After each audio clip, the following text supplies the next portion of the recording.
بسم الله الرحمن الرحيم. تاريخ ذا ورشد سونكورتا يوم مقالة جوهر عيبتا كواد ورشد سونكورتا جوهر وحا أساس كيدا لها أمير تلياني أها أولا أورنجري برنس لويجي أماديو دي سافويا أوستا. هدام مربكا هدلينو تاريخ ذا ورشد وحانا نهورين إن أنسي كوبان أغا هدلنو شخصية نيكي أسببتا هرقلينتا مشروع ورشد سونكورتا oo ahaa amiir luigi di savoya. waxa uu yimid markii ugu horreysay Soomaaliya sanadkii 1918 isaga oo dhugta ku haya inuu abuuro mashruuc beereed. wuxuu rabay inuu ilaashado meesha ugu habboon ee uu mashruuca ka fulin karo, wuxuuna isha la raacay dhulka gudaha ah ee u dhaxeeya labada dooxo ee webi Jubba iyo Shabeelle. wuxuuna ugu dambeyntii baadidiisa ka helay daanta webiga Shabeelle, halka ay ku taalo tuulo yar oo uu magaceedu ahaa Jowhar. meen ilaahay ku manaystay khayraadkiisa, dhul barwaaqo ceegaagto, carro beerashada ku habboon, biyo cir oo aan looga baranin in ay baaqdaan, iyo biyo dhul iyo webi aan gurin. wuxuuna dib ugu soo laabtay Soomaaliya sanadkii 1919. inta aanan u gelin taariikhda magaalada, waxaan isweydiinaynaa yuu ahaa amiir luigi di savoya. ha ahaado talyaani, hana ahaado mid la socday gumaysiga, haddana taariikhdiisu waxay qayb ka tahay oo aan si naba looga reebi karin taariikhda magaalada Jowhar, taas oo uu u bixiyey Villaggio Duca della Abruzzi. wuxuu ahaa ninka hirgeliyey mashruuca ugu muhiimsan magaalada Jowhar iyo weliba guud ahaan dalka Soomaaliya.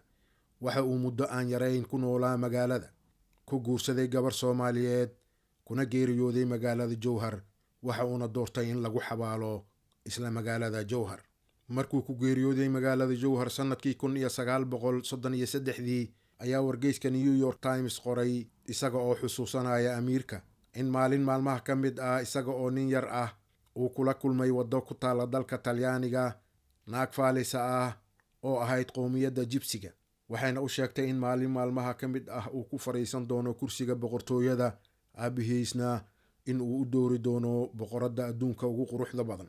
laakiinse wiilkii yaraa luigi amadeo waxa uu ku yiri faalisada, wax ma taqaanid, waxaan noqon doonaa badmareen adduunkoo dhan kusoo wareega, waxaana guursan doonaa taan jeclaado.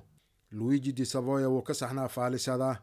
waa marka hore weligiis boqor ma noqonin, walow aabihiis uu ahaa boqorka dalka Spain muddo yar oo ahayd sanadkii 1870 ilaa iyo 1873. waxa uuna noqday badmareen. Itaaliya waxay dagaalkii koowaad ee adduunka gashay sanadkii 1915 iyada oo ka safan dhanka gaashaanbuurta, wuxuuna hogaaminayay raxan maraakiib dagaal ah oo ay gaashaanbuurtu lahayd sanadkii 1914 ilaa 1917. sanadkii kaa xigay ee 1918 waxa loo dallacsiiyey sarreeye guud ama marishaal. 1919 markii uu ku soo laabtay Soomaaliya sanadkii xigay ee 1920 ayaa la aasaasay shirkadda SAIS, Società Agricolo Italo-Somala. waxa uu heshiis la galay qabaa'ilka deegaanka ee Shiidlaha, waxayna siiyeen 25,000 oo hektar oo dhul ah. hantidiisa gaarka ah kuma filnayn, waxa uuna la shirkoobay kana iibiyey saamiyo bangiyada Talyaaniga ugu waaweyn iyo ganacsato kale oo danaynaysay mashruuca. dowladda Talyaaniga oo gumaysiga dhulka ku haysatay waxay iyadana dhankeeda shirkadda SAIS ugu deeqday in ka badan 20,000 oo hektar iyo qalabkii ka haray dagaalkii koowaad ee adduunka, deyn uu korsaarkeedu yar yahay, iyo damaanad qaad suuq badeecada shirkadda SAIS ee dalka Talyaaniga. ka hor waqtiga Jowhar waxay ahayd tuulo ay deganaayeen 300 oo qof, waxaana la soo raray 16 tuulo kale oo la soo dejiyey halka ay ku taalo tuulada Jowhar. haddaan usoo noqono taariikhda luigi amadeo, waxa uu ahaa nin buuraha dhaadheer ee adduunka fuula, wuxuuna ku guulaystay sanadkii 1897 inuu fuulo fiiqa buurta St. Elias ee gobolka Alaska ee dalka Maraykanka, taa oo uu joogeedu ahaa 5,500 oo mitir. markay tageen magaalada New York waxaa ku soo xoomay wariyaal iyaga oo la yaaban sida ay ugu fekereen amiirka iyo kooxdiisa inay buurta fuulaan, iyada oo la ogyahay in Ameerikaanku ku guuldaraysteen tiro ka 4 jeer inay fuulaan buurta St. Elias. nasiib wanaag waxa uu ku guulaystay isagu inuu noqdo ninkii ugu horreeyey ee koraa buurta St. Elias. luigi di savoya ma ahayn buurafuul aan la gaari karin oo keliya, laakiin waxa kale oo uu ahaa sahamiye daran. waxa uuna sannadkii 1898 hogaamiyey sahamo uu ku aaday cirifka waqooyi ee dunida ama qaaradda artikada, oo uu gaaray meel aan isaga hortiis cidi gaarin, wuxuuna ku waayay halkaa 2 farood qabowga dartiis.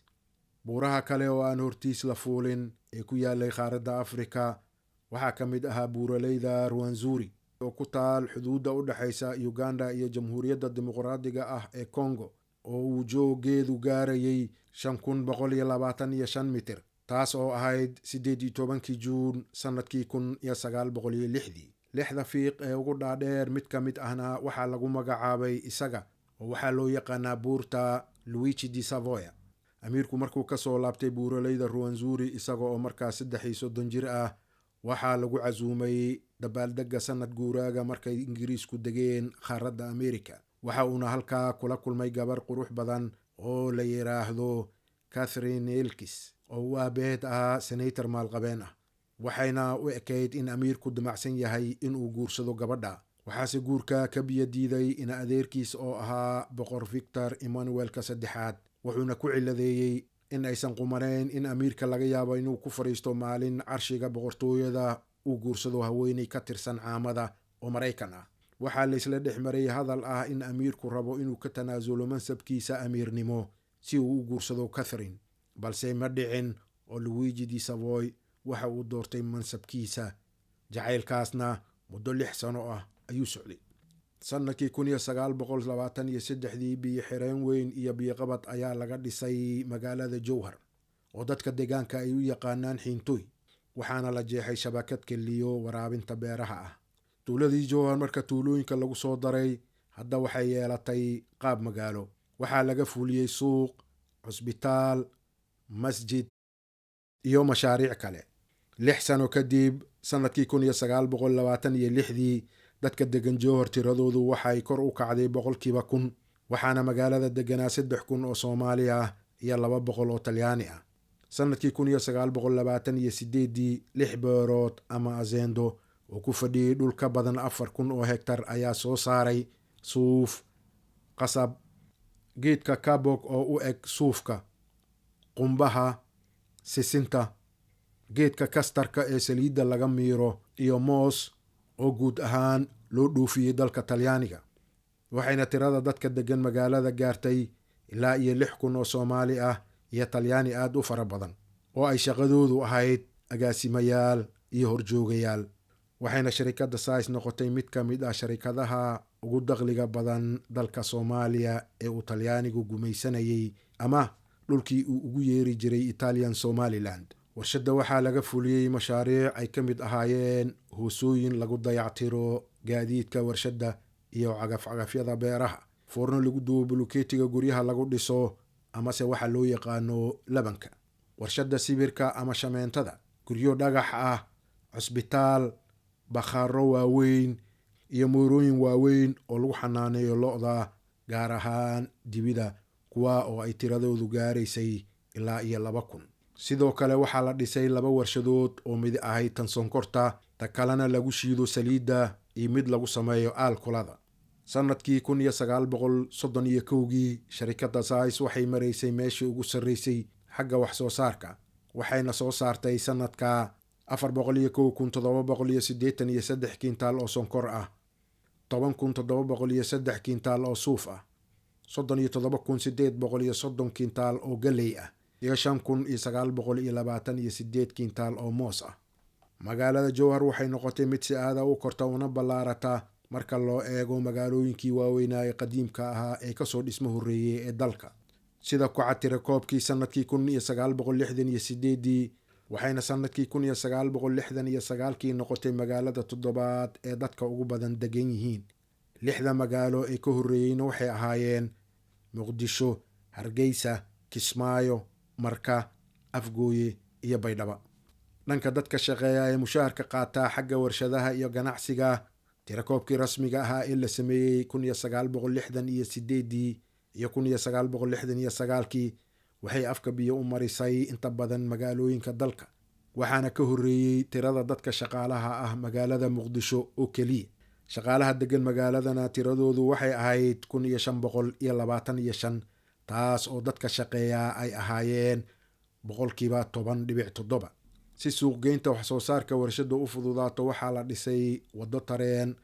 waxaa fuliyey shirkadda Ferrovia Somalo sanadkii 1914 ilaa iyo 1927.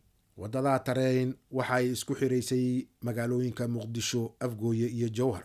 wadada dhererkeedu waxa uu ahaa 114 kilomitir. sanadihii 1980 ayay dowladii kacaanka ahayd miiska soo saartay qorshe ah in lasoo nooleeyo wadada tareen, balse taasi ma aysan suuro gelin. 1930 waxaa ku safray wadada tareen dad ay tiradoodu gaarayso 19,350 qof iyo badeeco dhan 43,467 tan oo u badneyd waxyaabihii uu soo saaray mashruuca Jowhar. sonkorta ka sokow dalagyo tijaabo ahaa oo ay ka mid ahaayeen moos, suuf iyo bun. waxayna lahayd warshada beero tijaabo oo halkaa ku yiil ilaa iyo dagaaladii ahliga ahaa, waxaana loo yiqiin beeraha experimentalyo. waxaana laga dhuufiyey badeecada dekada Muqdisho. 1929 amiirka Aburusi waxa uu soo sahmiyey dooxada webi Shabeelle, waxa uuna sahankiisaasi ku maray 1400 oo kilomitir oo uu webi Shabeelle sii jiidan yahay, taas oo ku qaadatay ilaa iyo 100 maalmood oo socod ah, dhul aysan reer Yurub hore u sahminin, isaga oo ku gudbay dhul jooga badda uu ka sarreeyo dhan yahay ku dhowaad 4,000 oo mitir ee dhulka sare ee Itoobiya, wuxuuna gaaray halka uu kasoo burqado webi Shabeelle oo ahayd 3,700 oo mitir. dib wuxuu ugu soo laabtay filadii uu ka deganaa magaalada Jowhar isaga oo la xanuunsan cudurka kansarka nooca loo yaqaano prostataha. waxa uu qalliin u aaday magaalada Torino ee dalka Talyaaniga, kuma se daawoobin, wuxuuna sii watay inuu ka shaqeeyo Soomaaliya. sanadkii 1933 markuu 60 jirsaday waxa uu soo booqday Itaaliya markii ugu dambeysay, wuxuuna kusoo laabtay Soomaaliya isaga oo og in ajashiisu soo dhowaatay, rabana inuu Jowhar ku geeriyoodo. waxa uuna ku geeriyooday 18 Maarso sanadkii 1933 saacaddu markay ahayd 11 fiidnimo amase 5 saac oo habeennimo. intaana waxaan kusoo gabagabeynaynaa qaybtii koowaad ee taariikhda warshada sonkorta iyo magaalada Jowhar. qaybta labaadna kala soco isla halkan oo ah rugta hiddaha. waxaana kaga hadli doonaa taariikhda warshada sonkorta iyo magaalada Jowhar wixii ka dambeeyey markay Soomaaliya qaadatay xorriyaddeeda sanadkii 1960.